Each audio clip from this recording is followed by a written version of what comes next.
हमारा स्पेस एक तरह से अर्थ की भांति इकोसिस्टम है। हालांकि इस सिस्टम में आप लोगों को इंसानों की जगह स्टार्स और प्लैनेट्स देखने को मिलेंगे।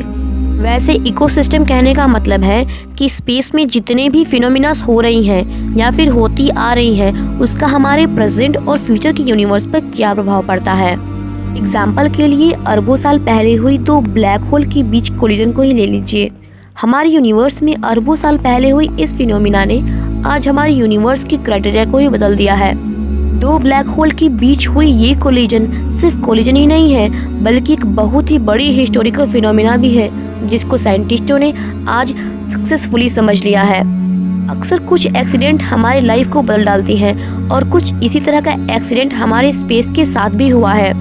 ऑलमोस्ट 7 बिलियन ईयर पहले दो ब्लैक होल के बीच होने वाले इस कोलिजन ने हमारे पूरे स्पेस को बदल डाला था। साइंटिस्ट कहते हैं कि ये कोलिजन बहुत ही ज़्यादा रेयर थी, क्योंकि ऐसा एक्सीडेंट बिलियन ईयर्स में सिर्फ एक बार होता है। वैसे ध्यान देने वाली बात यह है कि इस एक्सीडेंट के बाद उस समय स्पेस में प्रेजेंट सबसे बड़े ब्लैक होल का निर्माण हुआ था। दो ब्लैक होल की कोलिजन से बना ये great large black hole shape और साइज में इतना बड़ा था कि खुद साइंटिस्ट भी शॉक्ड हो गए थे कि क्या वाकई में कभी इतने बड़े ब्लैक होल का कंस्ट्रक्शन पॉसिबल भी है। और वो ब्लैक होल इतना ज़्यादा डेंस था कि साइंटिस्ट का कोई भी पैरामीटर उसे मेजर नहीं कर पाया। उस ब्लैक होल ने पूरे साइंस वर्ल्ड में पैनिक क्रिएट कर दिया था।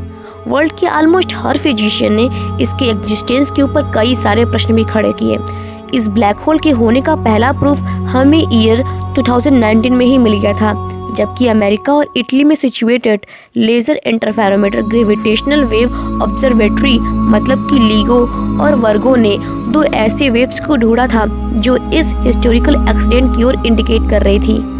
अकॉर्डिंग टू साइंटिस्ट, लीगो ने जो वेव ढूंढकर निकाला था वो ऑलमोस्ट 2.5 बिलियन ईयर्स पुरानी थी। तो हम ये कह सकते हैं कि वे वेव्स हम तक पहुंचने के लिए ऑलमोस्ट 2.5 बिलियन लाइट ईयर की डिस्टेंस ट्रैवल करने के बाद आई थी। साइंटिस्टों ने इन वेव्स से पता चलाया है कि जिन दो लार्ज ब्लैक होल का कोलिजन हुआ था उनका मास हमारे सन से 85 टाइम्स ज़्यादा था। तो आप इसी से अंदाज़ा लगा सकते हैं कि इस कोलिजन से बनने वाला ब्लैक होल कितना बड़ा रहा होगा। साइंटिस्ट तो ये भी कहते हैं कि कोलिजन से बनने वाला ब्लैक होल हमारे सन से ऑलमोस्ट 142 टाइम्स ज़्यादा था।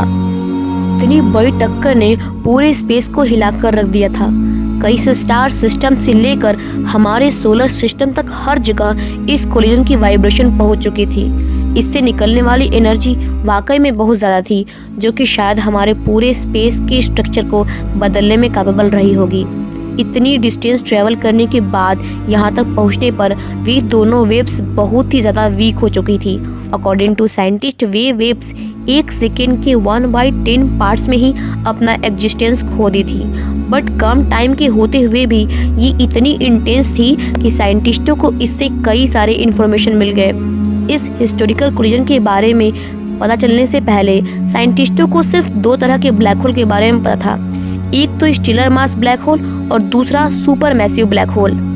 Stellar mass black hole star के डिसइंटीग्रेशन से बनते हैं, वहीं सुपर मैसिव ब्लैक होल कई सारे गैलेक्सीज और स्टार सिस्टम के एक साथ डिसइंटीग्रेशन से बनते हैं। कई साइंटिस्टों का तो ये भी मानना है कि कई सारे स्टेलर मास ब्लैक होल के मिलने से भी सुपर मैसिव ब्लैक होल का निर्माण होता है, क्योंकि एक सुपर मैसिव ब्लैक होल और एक स्टेलर मास ब्लैक होल के अंदर मास का काफ़ी ज़्यादा डिफरेंस होता है, जिसे कि हम मास गैप कहते हैं। स्टडीज से ये पता चला है कि इसी मास गैप को भरने के लिए कई सारे स्टेलर मास ब्लैक होल आपस में मिलकर मास गैप ब्लैक होल का निर्माण करते हैं। बाद में चलकर यही मास गैप ब्लैक होल एक सुपर मैसिव ब्लैक होल में कन्वर्ट हो जाता है। हालांकि अभी तक सुपर मैसिव ब्लैक होल के बनने का प्रोसेस एक मिस्ट्री ही बना हुआ है। उस हिस्टीरियस ब्लैक होल की टक्कर से आए ये दोनों वेव्स हमें ब्लैक होल से जुड़ी एक और खास बात के बारे में बताते हैं। अब तक हमने यह जाना है कि स्टार के ब्रेकडाउन से ही ब्लैक होल बनता है, लेकिन ये बात पूरी तरीके से सच नहीं है। यूनिवर्स में प्रेजेंट हर एक स्टार ब्लैक होल नहीं बन सकता है। वैज्ञानिकों का मानना है कि सन के मास के कंपैरिजन में 122 टाइम्स वाला स्टार ही डिसइंटीग्रेट होकर एक ब्लैक होल बनता है, जैसा कि ये वाला ब्लैक होल था।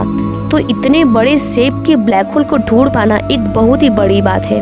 उम्मीद है कि अर्थ पर लीगो और वर्गो नाम के जो डिटेक्टर हैं वो आगे चलकर ऐसे ही बड़े बड़े ब्लैक होल को ढूंढने में हमारे काम आते रहेंगे। आज के लिए बस इतना ही, एंड थैंक्स फॉर वॉचिंग।